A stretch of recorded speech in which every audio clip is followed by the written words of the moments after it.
হযরত ইব্রাহিম আলাইহিস সালাতু ওয়াস সালামের জন্য আগুন প্রস্তুত করা হচ্ছে। দীর্ঘ সময় যাবত আগুন জ্বালানো হচ্ছে, আগুন প্রজ্বলিত করে রাখা হয়েছে। হযরত ইব্রাহিম আলাইহিস সালাতু ওয়াস সালামকে আগুনের মধ্যে নিক্ষেপ করা হবে। এই জায়গায় একটা ঘটনা তাফসীরের কিতাবের মধ্যে এসেছে, এমনকি হাদিসে বুখারী শরীফের মধ্যে এসেছে। এই আগুনটাকে একটা প্রাণী নিভানোর জন্য চেষ্টা করেছিল, যদিও এত কঠিন আগুন দুনিয়ার ওই ছোট্ট প্রাণী দ্বারা কোনো সময় নির্বাপিত করা সম্ভব ছিল না। আল্লাহ সুবহানাহু ওয়া তাআলার হাবিব বলেছেন, তোমরা যেখানেই টিকটিকি পাবে অথবা গিরগিট পাবে তাকে মারবে, এটাও একটা সুন্নাহ। কিন্তু ব্যাঙ যেখানে পাবে ব্যাঙকে মারতে যেও না, কারণ হযরত ইব্রাহিম আলাইহিস সালাতু ওয়াস সালামের আগুনটাকে জ্বালানোর পরে আগুনটাকে নিভানোর জন্য একটা ছোট্ট ব্যাঙ বারবার লাফিয়ে লাফিয়ে পেশাব করেছিল।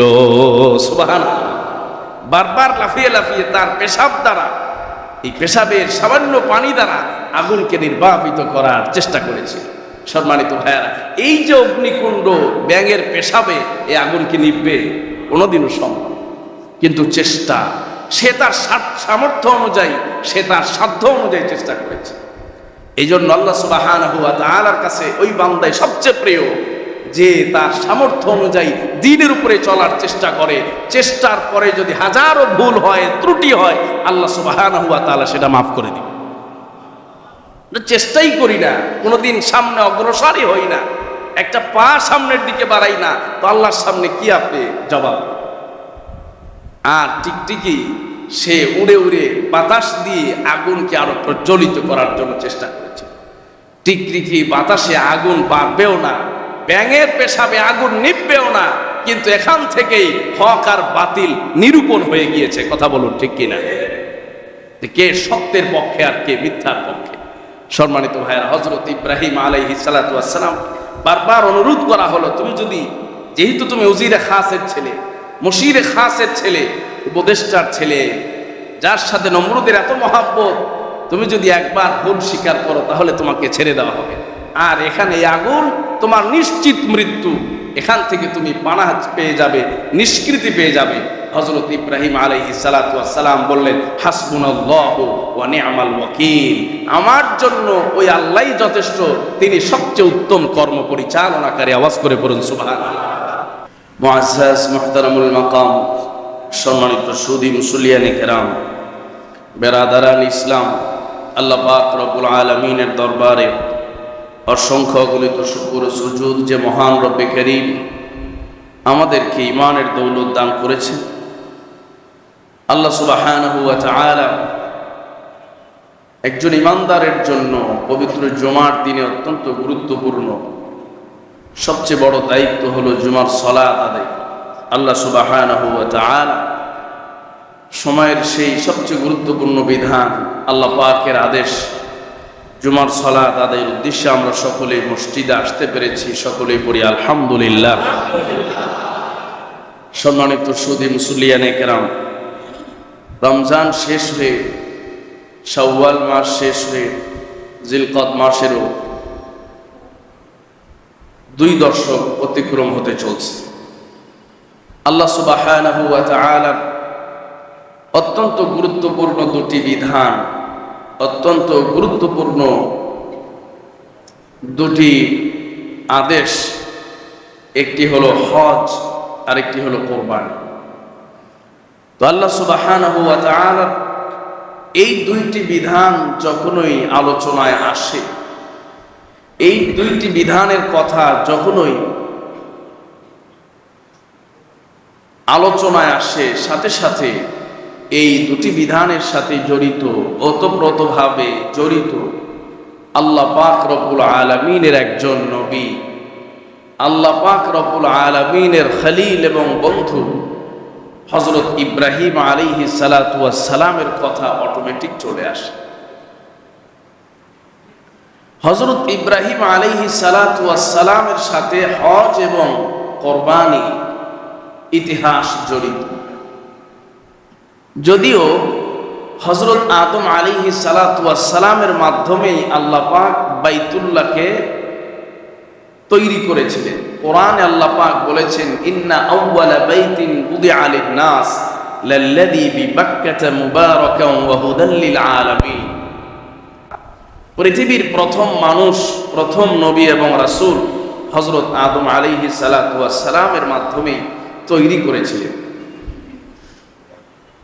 যদিও কোরবানির বিধান হযরত আদম আলাইহিস সালাতু ওয়াস সালাম থেকে শুরু হয়েছিল, আদম আলাইহিস সালাতু ওয়াস সালামের সন্তানদের মাধ্যমে শুরু হয়েছিল, কিন্তু আমরা যে ধারায় কোরবানি করি, আমরা যে পদ্ধতিতে কোরবানি করি, আমরা যে পদ্ধতিতে হজ আদায় করি, আমাদের এই অনুসৃত যেই হজের বিধান, হজের কার্যক্রম, হজের আমল আর কোরবানির যে পদ্ধতি, এই দুটি পদ্ধতি এবং দুটি সুন্নাহ আদর্শ হযরত ইব্রাহিম আলাইহিস সালাতু ওয়াস সালাম এই উম্মতকে হাদিয়া দিয়ে গিয়েছেন, মানে তার মাধ্যমে আল্লাহ সুবহানাহু ওয়া তাআলা আমাদেরকে দিয়েছেন। সুবহানাল্লাহ।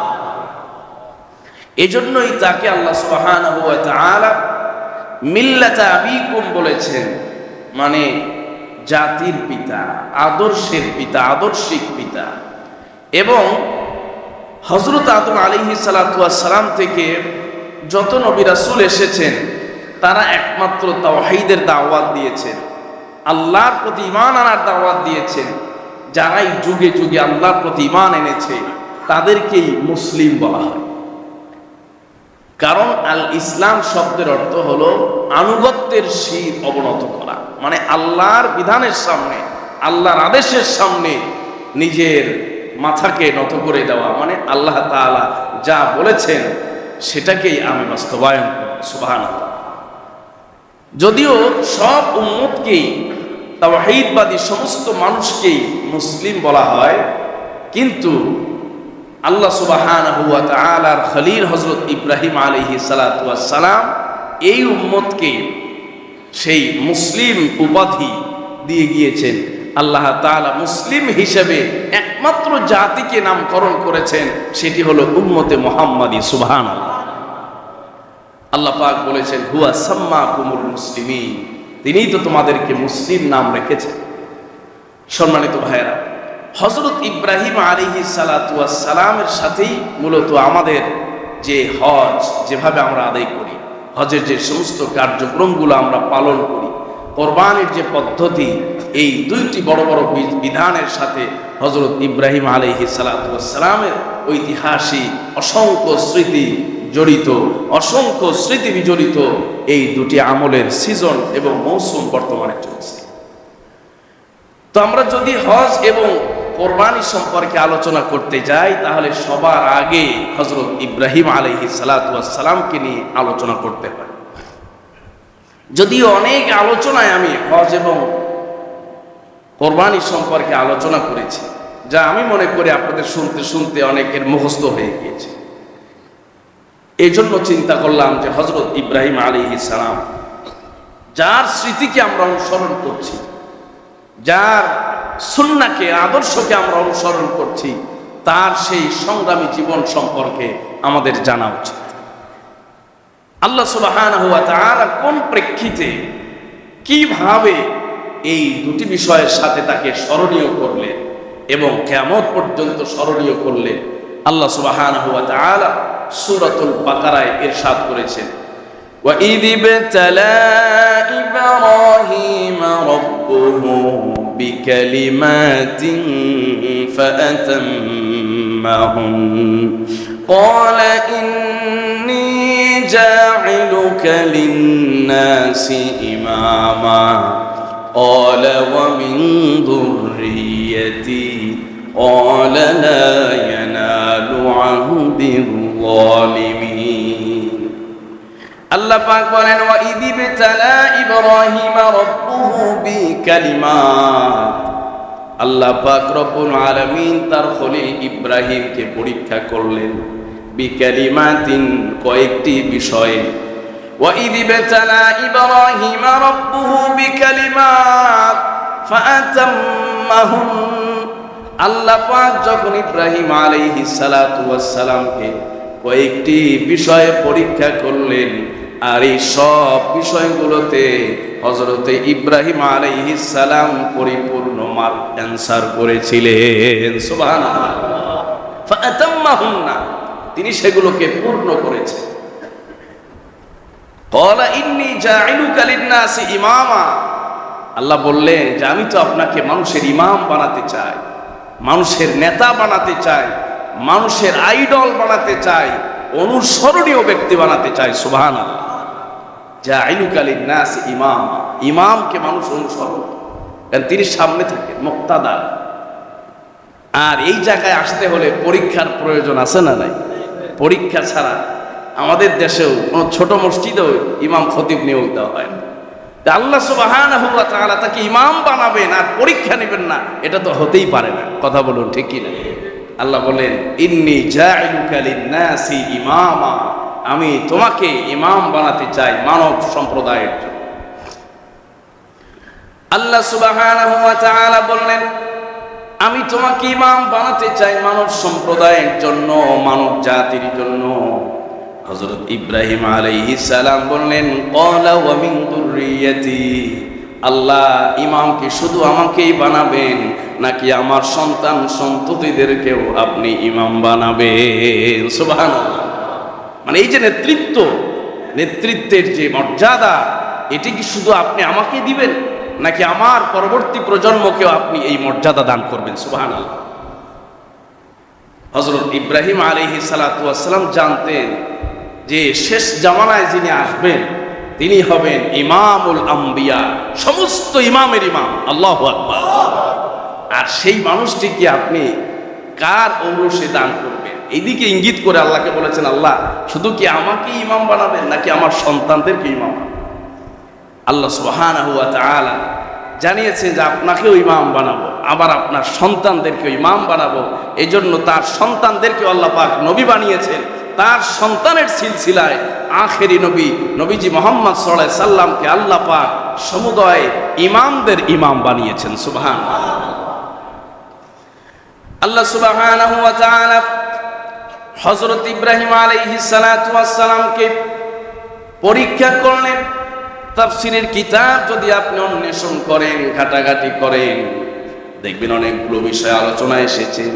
কোন কোন বিষয়ে আল্লাহ পাক হযরত ইব্রাহিমকে পরীক্ষা করলেন আল্লাহ সুবহানাহু ওয়া তাআলা পবিত্র কোরআনুল কারীমে জানিয়েছেন। হযরত ইব্রাহিম আলাইহিস সালাতু ওয়াস সালামকে মৌলিকভাবে মোটা দাগে বড় বড় 7টি বিষয়ে আল্লাহ পাক পরীক্ষা নিয়েছেন। সুবহানাল্লাহ। 7টি সাবজেক্ট, 7টি বিষয়ে আল্লাহ পাক তাকে পরীক্ষা নিয়েছেন এবং ফাতাম্মাহুন্না, প্রতিটি বিষয়ে তিনি একদম যা অ্যান্সার করার, যা উত্তর দেওয়া, সেই হিসাবে আল্লাহ পাকের সামনে তিনি তার তাকওয়া, পরহেজগারি আর যোগ্যতার প্রমাণ দিয়ে উত্তীর্ণ হয়েছেন। সুবহানাল্লাহ। প্রথম আল্লাহ সুবহানাহু ওয়া তাআলা হযরত ইব্রাহিম আলাইহিস সালামকে যে বিষয়টিতে পরীক্ষা নিলেন সেটি হলো এক শিরক আচ্ছন্ন সমাজে ইব্রাহিম আলাইহিস সালাতু ওয়াস সালামকে জন্ম দিলেন। ফেরাউন যেমন মুসা আলাইহিস সালাতু ওয়াস সালামের আগমনকে ঠেকাতে শিশু হত্যা জারি করেছিল, ঠিক তেমনি ভাবে নমরুদও ইব্রাহিম আলাইহিস সালামের আগমন ঠেকাতে শিশু হত্যার আইন জারি করেছিল। নমরুদ স্বপ্নে দেখল যে এই গোত্রে বা তার রাজ্যে এমন এক সন্তানের আবির্ভাব হবে যেই হবে তার এই মসনদ ধ্বংসের কারণ, যার হাতে তার পতন হবে, তার ধ্বংস হবে। হযরত ইব্রাহিম আলাইহিস সালাতু ওয়াস সালামের এই জন্মকে ঠেকাতে নমরুদ শিশু হত্যার বিধান জারি করে। আল্লাহ সুবহানাহু ওয়া তাআলা হযরত ইব্রাহিম আলাইহিস সালামকে এমন একজন ব্যক্তির ঘরে জন্ম দিলেন যার নাম ছিল আযার। আল্লাহ সুবহানাহু ওয়া তাআলা পবিত্র কোরআনুল কারীমে বলেছেন আযর আতাত্তাখিযু আসনামান আলিহা ইন্নী আরাকা ওয়া কওমাকা ফি যালালিম মুবিন, যে ছিল নমরুদের খাস উজিরে খাস, বিশেষ লোক, বিশেষ পরামর্শদাতা, বিশেষ উপদেষ্টা। এর ঘরে যে এই সন্তান আসবে এটা নমরুদও চিন্তাও করতে পারে না। আল্লাহ সুবহানাহু ওয়া তাআলা হযরত ইব্রাহিম আলাইহিস সালামকে দুনিয়ায় পাঠালেন। হযরত ইব্রাহিম আলাইহিস সালাতু ওয়াস সালাম 10-12 বছর বয়স হয়ে গেল। যখনই অনেকটা বুদ্ধি এসেছে, সচেতনতা বোধ তৈরি হয়েছে। হযরত ইব্রাহিম আলাইহিস সালাতু ওয়াস সালাম আল্লাহ পাকের সন্ধান চান, আল্লাহ সুবহানাহু ওয়া তাআলার সন্ধান চান। কে আমার স্রষ্টা, কে আমার মালিক? আল্লাহ সুবহানাহু ওয়া তাআলার হাবিব বলেছেন, কুল্লু মাউলুদিন ইউলাদু আলাল ফিতরা ফাবাওয়াহু ইউহাউইদানিহি আও ইউনাসসিরানিহি আও ইউমাজ্জিসানিহি। প্রতিটি সন্তান যখন পৃথিবীতে আসে তার হৃদয়ের ভিতরে তাওহীদের নূর যিনি দিয়ে দেন তিনি কে? হযরত ইব্রাহিম আলাইহিস সালাতু ওয়াস সালাম যখনই বুঝতে পারলেন আমার একজন রব আছে, আমার একজন স্রষ্টা আছে, কিন্তু এই সমাজের মানুষগুলো কয়েক ভাগে বিভক্ত হয়ে গেছে। একদল মানুষ মূর্তির পূজা করে, আরেক দল মানুষ আগুনের পূজা করে, আরেক দল মানুষ আছে চন্দ্র আর সূর্যের পূজা করে। হযরত ইব্রাহিম আলাইহিস সালাতু ওয়াস সালাম এই সমাজে মানুষগুলোকে কিভাবে আল্লাহর দিকে পথ প্রদর্শন করা যায়, এই জন্য তিনি ওই অল্প বয়স থেকে চেষ্টা শুরু করলেন, দাওয়াত শুরু করলেন। আল্লাহ সুবহানাহু ওয়া তাআলা হযরত ইব্রাহিম আলাইহিস সালাতু ওয়াস সালামকে নবুয়ত দান করলেন। নবুয়তি প্রাপ্তির পরে আরো যখনই তিনি তাওহীদের দাওয়াত দেওয়া আরম্ভ করলেন, একটা এমন এমন প্রশ্ন করেন যেই প্রশ্নের উত্তর এলাকার কারোর কাছে পাওয়া যায় না। সুবহানাল্লাহ, আজীব আজীব প্রশ্ন। তাদেরকে জিজ্ঞেস করলেন, এই যে তোমরা চন্দ্রের পূজা করছো, এটা কি তোমরা রব মনে করো, তোমাদের মালিক মনে করো? বলে হ্যাঁ। হযরত ইব্রাহিম আলাইহিস সালাতু ওয়াস সালাম নক্ষত্রের কথা জিজ্ঞেস করলেন, হযরত ইব্রাহিম আলাইহিস সালাম সূর্যের কথা জিজ্ঞেস করলেন। পবিত্র কোরআন আল্লাহ সুবহানাহু ওয়া তাআলা কোট করেছে, ফালাম্মা রাআশ শামসা বাযিগাতান ক্বালা হাযা রাব্বি হাযা আকবার।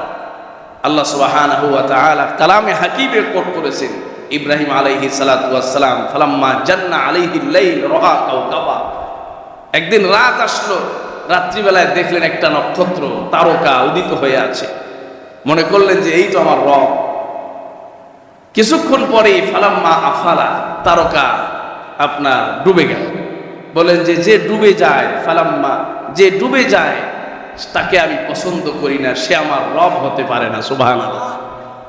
অপেক্ষা করলেন, তারকা ডুবে চন্দ্র উদিত হলো, মনে করলেন এই তো আমার রব।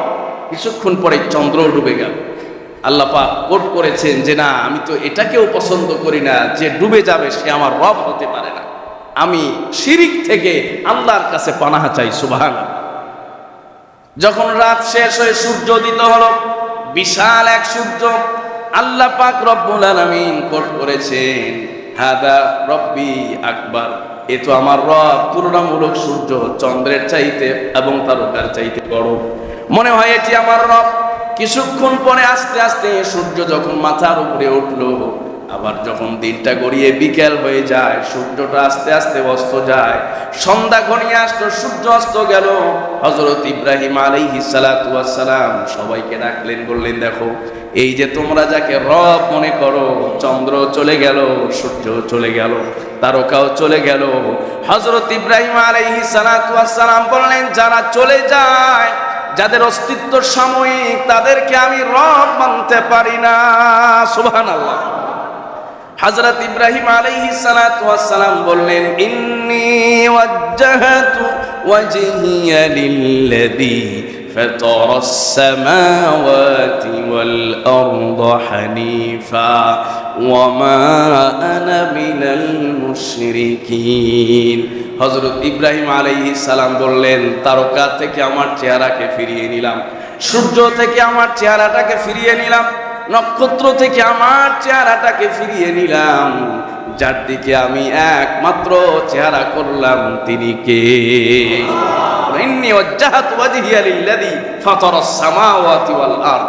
আমি তো ওই সত্তার দিকে মনোনিবেশ করলাম যিনি আসমান আর জমিন সৃষ্টি করেছেন। সুবহানাল্লাহ। তার যুক্তির সামনে সবাই হতভম্ব হয়ে গেল, এ বলে কি? এরপরে হযরত ইব্রাহিম আলাইহিস সালাতু ওয়াস সালামের পিতা শুধু মূর্তি বানান না, বরং তিনি মূর্তি তৈরি করেন, মূর্তি বাজারে বিক্রি করেন। একদিন বলল, ইব্রাহিম আজকে আমাদের ঈদের দিন, মেলার দিন, সেখানে সবাই যাবে, তোমাকেও যেতে হবে।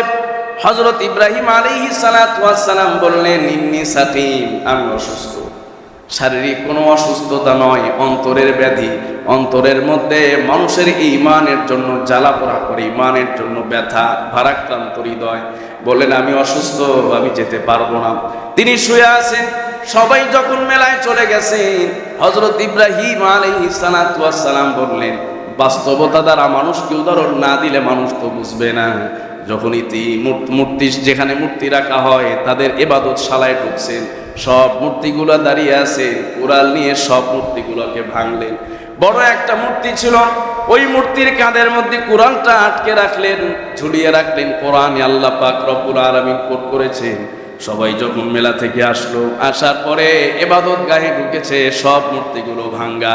বড় একটা মূর্তি দাঁড়িয়ে আছে, মাথার মধ্যে কুরআন, ঘাড়ের মধ্যে কুরআন। কে আছে এমন কাজ করতে পারে? কয়েকদিন আগে তো আজগবি প্রশ্ন করেছে ইব্রাহিম, সে ছাড়া তো এই কাজ কেউ করতে পারে না। জিজ্ঞেস করা হলো কে করেছে? হযরত ইব্রাহিম আলাইহিস সালাতু ওয়াস সালাম বললেন, যে বড় তাকে জিজ্ঞেস করো কে করেছে। সুবহানাল্লাহ। জিজ্ঞেস করে যে যার ঘাড়ে কুরআন লাগানো সেই তো এই ভাঙ্গার কাজ করছে, অপরাধ করছে, জিজ্ঞেস করো। জিজ্ঞেস তো করা যায় না। যদি জিজ্ঞেস করা যায় না তাহলে এর পূজা করো কেন? কয় যে ক্বালু ওয়াজাদনা আবাআনা লাহা আবিদিন, আমরা আমাদের বাবা দাদাদেরকে পেয়েছি এই ইবাদত তারা করত, এজন্যই আমরা এর ইবাদত করি। নাউজুবিল্লাহ। যে আমাদের মধ্যেও অনেক বিষয় আছে, কয় যে এখন নতুন নতুন ফতোয়া বের হয়, আমাদের বাপ দাদারা এগুলো করেছে, হুজুররা আর করতে দিতে চায় না। এই যে ইব্রাহিম আলাইহিস সালামের যারা ওই সমাজের শিরক করত, তাদের যুক্তি ছিল এটা, আমরা তো আমাদের বাপ দাদাদেরকে দেখেছি, এই জন্যই আমরা এটা করতেছি। অল্প বয়সের মানুষটা কি বলে এই কথা সবাই মানতে পারত। হযরত ইব্রাহিম আলাইহিস সালাতু ওয়াস সালামকে শাস্তি দেওয়া হবে, প্রমাণিত হয়ে গেছে যে এছাড়া আর কেউ করে না। হযরত ইব্রাহিম আলাইহিস সালাতু ওয়াস সালামকে দ্বিতীয় দফায় দ্বিতীয় পরীক্ষা সেটা হলো অগ্নিকুণ্ডে নিক্ষেপ করা হবে। হযরত ইব্রাহিম আলাইহিস সালাতু ওয়াস সালামকে শাস্তি, এই যে মূর্তি ভাঙ্গার অপরাধে আমাদের প্রভুদেরকে, আমাদের রবদেরকে অপমান করেছে, অপরাধে তাকে অগ্নিকুণ্ডে নিক্ষেপ করা হবে। হযরত ইব্রাহিম আলাইহিস সালাতু ওয়াস সালাম বললেন, ঠিক আছে, তোমরা যদি আমাকে অগ্নিকুণ্ডে নিক্ষেপ করো আমি কারো পরোয়া করি না। সুবহানাল্লাহ। হযরত ইব্রাহিম বলেন, হাসবুনাল্লাহু ওয়া নি'মাল ওয়াকিল, আমি তো একমাত্র ভরসা করি, আমার জন্য যথেষ্ট হলেন আল্লাহ সুবহানাহু ওয়া তাআলা। আল্লাহু আকবার। হযরত ইব্রাহিম আলাইহিস সালাতু ওয়াস সালামকে অগ্নিকুণ্ডে ফেলে দেওয়া হবে, নিক্ষেপ করা হবে। হযরত ইব্রাহিম আলাইহিস সালাতু ওয়াস সালামের জন্য দীর্ঘদিন যাবত আগুন প্রস্তুত করা হচ্ছে, তৈরি করা হচ্ছে, আগুনকে উত্তপ্ত করা হচ্ছে। বিশাল বড় গর্ত খনন করে সেখানে লাকড়ি জমা করে এরপরে এক উত্তপ্ত আগুন, অগ্নিশিখা তৈরি করা হচ্ছে। হযরত ইব্রাহিম আলাইহিস সালাতু ওয়াস সালামকে দূর থেকে ওই অগ্নিকুণ্ডের মধ্যে নিক্ষেপ করে দেওয়া হবে। কারণ আগুন জ্বলতে জ্বলতে এত বেশি উত্তপ্ত হয়েছে যে এর আশপাশে যাওয়ার মতো ক্ষমতা কারোর নাই, আশপাশে গেলেই সে ঝলসে যাবে, এমন এক কঠিন অগ্নিকুণ্ড হযরত ইব্রাহিম আলাইহিস সালাতু ওয়াস সালামের জন্য অপেক্ষা করছে। কেন? কারণ তিনি শিরকের বিরুদ্ধে, মূর্তি পূজার বিরুদ্ধে, সূর্য পূজার বিরুদ্ধে, সময়ের সবচেয়ে বড় কুসংস্কার, সবচেয়ে বড় নাফরমানির বিরুদ্ধে বজ্রকণ্ঠ হয়ে দাঁড়িয়েছিলেন। কথা বলুন ঠিক কিনা? হযরত ইব্রাহিম আলাইহিস সালাতু ওয়াস সালামের অপরাধ ছিল এতটুকু, তিনি সমাজের সমস্ত অন্ধকারকে ভেদ করে মানুষকে আলোর পথে আহ্বান করেছিলেন। হযরত ইব্রাহিম আলাইহিস সালাতু ওয়াস সালাম অপেক্ষা করছেন, দিন গুনছেন, কিন্তু তার চেহারার মধ্যে কোনো পরিবর্তন নাই। যে মানুষটাকে আগুনে নিক্ষেপ করা হবে, আগুনে দেওয়ার সাথে সাথে ফ্রাই হয়ে যাবে, রোস্ট হয়ে যাবে, জ্বলে পুড়ে অঙ্গার হয়ে যাবে, এরপরেও মানুষের চেহারার মধ্যে কোনো পরিবর্তন নাই, কোনো আহা নাই, কোনো ওহ নাই, কোনো ব্যথা নাই, আবার কোনো সরি বলাও নাই যে আমার ভুল হয়ে গেছে, এবারের মতো ক্ষমা করেন, কোনো ধরনের আফসোস আর পরিতাপ আর অনুশোচনা নাই। আওয়াজ করে পড়ুন সুবহানাল্লাহ। মানুষকে ওই সময় আপনি সঠিক বলতে পারেন যখন সে তাওহীদের জন্য, আল্লাহর জন্য কাজ করে। যত বড় শাস্তি আসুক না কেন, দেখবেন তার মুখে, চেহারার মধ্যে হাসি। হযরত ইব্রাহিম আলাইহিস সালাতু ওয়াস সালামের জন্য আগুন প্রস্তুত করা হচ্ছে, দীর্ঘ সময় যাবত আগুন জ্বালানো হচ্ছে, আগুন প্রজ্বলিত করে রাখা হয়েছে। হযরত ইব্রাহিম আলাইহিস সালাতু ওয়াস সালামকে আগুনের মধ্যে নিক্ষেপ করা হবে। এই জায়গায় একটা ঘটনা তাফসীরের কিতাবের মধ্যে এসেছে। এমনকি হাদিসে বুখারী শরীফের মধ্যে এসেছে এই আগুনটাকে একটা প্রাণী নিবানোর জন্য চেষ্টা করেছিল, যদিও এত কঠিন আগুন দুনিয়ার ওই ছোট্ট প্রাণী দ্বারা কোনো সময় নির্বাপিত করা সম্ভব ছিল না। আল্লাহ সুবহানাহু ওয়া তাআলার হাবিব বলেছেন, তোমরা যেখানেই টিকটিকি পাবে অথবা গিরগিট পাবে তাকে মারবে, এটাও একটা সুন্নাহ। কিন্তু ব্যাঙ যেখানে পাবে ব্যাঙকে মারতে যেও না, কারণ হযরত ইব্রাহিম আলাইহিস সালাতু ওয়াস সালামের আগুনটাকে জ্বালানোর পরে আগুনটাকে নিবানোর জন্য একটা ছোট্ট ব্যাঙ বারবার লাফিয়ে লাফিয়ে পেশাব করেছিল। সুবহানাল্লাহ, বারবার লাফিয়ে লাফিয়ে তার পেশাব দ্বারা, এই পেশাবের সামান্য পানি দ্বারা আগুনকে নির্বাপিত করার চেষ্টা করেছিল। সম্মানিত ভাইয়ারা, এই যে অগ্নিকুণ্ড, ব্যাঙের পেশাবে এই আগুনকে নিভবে কোনোদিনও সম্ভব, কিন্তু চেষ্টা, সে তার সামর্থ্য অনুযায়ী, সে তার সাধ্য অনুযায়ী চেষ্টা করেছে। এই জন্য আল্লাহ সুবহানাহু ওয়া তাআলার কাছে ওই বান্দাই সবচেয়ে প্রিয় যে তার সামর্থ্য অনুযায়ী দ্বীনের উপরে চলার চেষ্টা করে। চেষ্টার পরে যদি হাজারো ভুল হয়, ত্রুটি হয়, আল্লাহ সুবহানাহু ওয়া তাআলা সেটা মাফ করে দিবে। চেষ্টাই করি না, কোনোদিন সামনে অগ্রসরই হই না, একটা পা সামনের দিকে বাড়াই না, তো আল্লাহর সামনে কি আপনি জবাব? আর টিকটিকি সে উড়ে উড়ে বাতাস দিয়ে আগুনকে আরো প্রজ্বলিত করার জন্য চেষ্টা করেছে। টিকটিকি বাতাসে আগুন বাড়বেও না, ব্যাঙের পেশাবে আগুন নিভবেও না, কিন্তু এখান থেকেই হক আর বাতিল নিরূপণ হয়ে গিয়েছে। কথা বলুন ঠিক কিনা? কে সত্যের পক্ষে আর কে মিথ্যার পক্ষে? সম্মানিত ভাইয়েরা, হযরত ইব্রাহিম আলাইহিস সালাতু ওয়াস সালাম বারবার অনুরোধ করা হলো, তুমি যদি, যেহেতু তুমি উজিরে খাসের ছেলে, মুশিরে খাসের ছেলে, উপদেষ্টার ছেলে, যার সাথে নমরুদের এত মহাব্বত, তুমি যদি একবার ভুল স্বীকার করো তাহলে তোমাকে ছেড়ে দেওয়া হবে। আর এখানে এই আগুন তোমার নিশ্চিত মৃত্যু, এখান থেকে তুমি পানাহ পেয়ে যাবে, নিষ্কৃতি পেয়ে যাবে। হযরত ইব্রাহিম আলাইহিস সালাতু ওয়াস সালাম বললেন, হাসবুনাল্লাহু ওয়া নি'মাল ওয়াকিল, আমার জন্য ওই আল্লাহই যথেষ্ট, তিনি সবচেয়ে উত্তম কর্ম পরিচালনাকারী। আওয়াজ করে পড়ুন সুবহানাল্লাহ। সমস্ত প্রস্তুতি শেষ হয়ে গেল। দ্বিতীয় ধাপের পরীক্ষা, হযরত ইব্রাহিম আলাইহিস সালাতু ওয়াস সালামকে অগ্নিকুণ্ডের মধ্যে নিক্ষেপ করা হবে। দিনক্ষণ নির্ধারণ করা হলো, নির্ধারিত সময়ে সবাই উপস্থিত হয়ে গেছে। হযরত ইব্রাহিম আলাইহিস সালাতু ওয়াস সালামকে আগুনের মধ্যে নিক্ষেপ করার দৃশ্য সবাই দেখবে। হযরত ইব্রাহিম আলাইহিস সালাতু ওয়াস সালামকে চরকার মধ্যে উঠানো হলো, দূর থেকে আগুনের মধ্যে নিক্ষেপ করা হলো।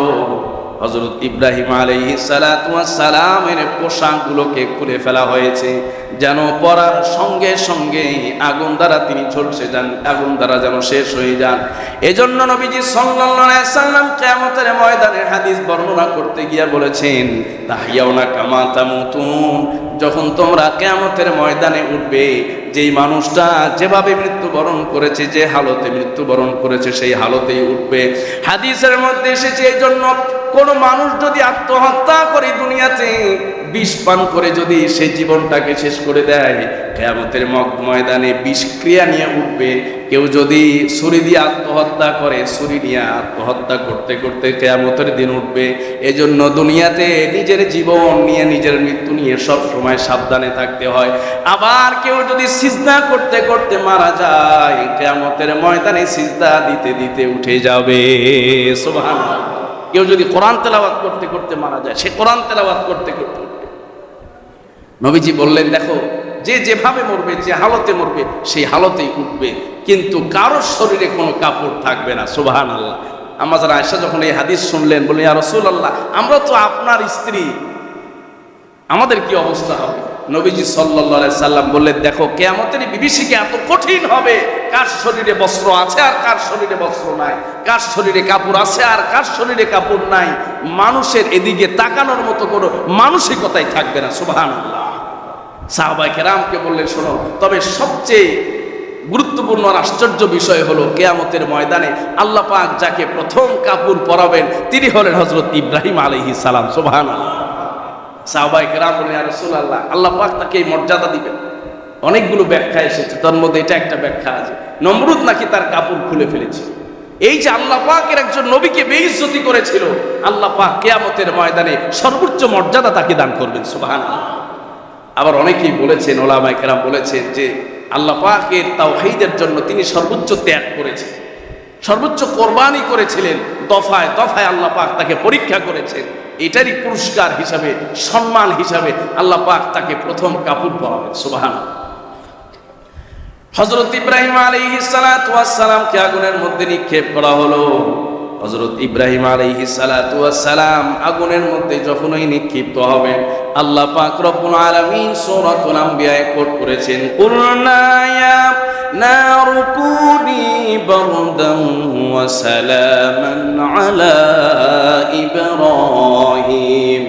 আল্লাহ পাক রব্বুল আলামিন জানেন, আগুন তুমি তো আমার কথা মতো চলো, আগুন তো আমার কথা মতো মানুষকে পোড়াবে, বস্তু পোড়াবে। আল্লাহ পাক বললেন, শোনো আগুন, তুমি আমার ইব্রাহিমের জন্য শান্তিদায়ক ঠান্ডা হয়ে যাও, এমন ঠান্ডা যে ঠান্ডার কারণে আমার খলিলের যেন কষ্ট না হয়, আবার এমন গরম হওয়া যাবে না যেন তার শরীরের মধ্যে গরম লাগে, উত্তপ্ততা সৃষ্টি হয়। আল্লাহ সুবহানাহু ওয়া তাআলা আগুনকে আদেশ করলেন, আগুন আদেশ অনুযায়ী শীতাতাপের মতো হয়ে গেল, নয় শীত নয় গরম, গরমও নয় ঠান্ডাও নয়। এমনকি অনেক কিতাবের মধ্যে এসেছে ওই আগুনের কুণ্ডলী, আগুনের গর্তটা শুধুমাত্র আগুনের গর্ত ছিল না, ওটাকেই জান্নাতের যিনি বাগান বানিয়েছিলেন তিনি কে? হযরত ইব্রাহিম আলাইহিস সালাতু ওয়াস সালাম বলেছেন যে যতদিন আমি এই অগ্নিকুণ্ডে ছিলাম ততদিন আমার জীবনের সবচেয়ে ভালো সময়টা আমি কাটিয়েছি। আওয়াজ করে বলুন সুবহানাল্লাহ। যে হুজুর এই সময়টাতে তিনি কিভাবে ভালো কাটালেন, এটাও একটা প্রশ্ন, যে কিভাবে ভালো সময় কাটালেন। সঙ্গী নাই, সাথী নাই, খাবার নাই, দাবার নাই, কোনো কিচ্ছু নাই। তো এর উত্তর হলো সবচাইতে সহজ, যেই আল্লাহ আগুনকে ফুলের বাগান বানাতে পারেন, যে আল্লাহ আগুনকে শীতাতাপ নিয়ন্ত্রিত বানাতে পারেন, সেই আল্লাহ তার জন্য খাবার দাবার, জীবনের সব আরাম আয়েশের ব্যবস্থা করতে পারেন না? অবশ্যই করতে পারেন। যেই ব্যক্তি আল্লাহ তাআলার জিম্মায় চলে যায়, এজন্য ওলামায়ে কেরাম বলছেন, যে ব্যক্তি আল্লাহর জিম্মায় চলে যায় তার দুনিয়ার কোনো পেরেশানি থাকে না। যেমন হযরত ইব্রাহিম যে আল্লাহর জিম্মায় চলে গেছে, হাসবুনাল্লাহু ওয়া নি'মাল ওয়াকিল, আল্লাহর জিম্মায় চলে গেছে, এজন্য আগুনের কুণ্ডলিতেও কোনো টেনশন নেই। এজন্য দুনিয়াতে যে বান্দা আল্লাহর জিম্মায় চলে যাবে, এই দুনিয়ার কোনো পেরেশানি তার থাকবে না। সুবহানাল্লাহ। হযরত ইব্রাহিম আলাইহিস সালাতু ওয়াস সালামকে দীর্ঘদিন, অনেক বর্ণনা এসেছে, 7 দিন, 40 দিন, 50 দিন। তো এই আগুনে কি 7 দিন রাখা লাগে? এই আগুনে কি 40 দিন রাখা লাগে? এত সেকেন্ডের মধ্যে মানুষ মরে যাবে। এমন এক কঠিন অগ্নিশিখায়, অগ্নিকুণ্ডলিত হযরত ইব্রাহিম আলাইহিস সালামকে রাখা হলো। এরপরে ওখান থেকে বের করা, দেখলেন যে ইব্রাহিম আলাইহিস সালাতু ওয়াস সালাম যেভাবে পাঠিয়েছিলেন এর চেয়ে আরো বেশি সুন্দর হয়ে গেছে। সুবহানাল্লাহ।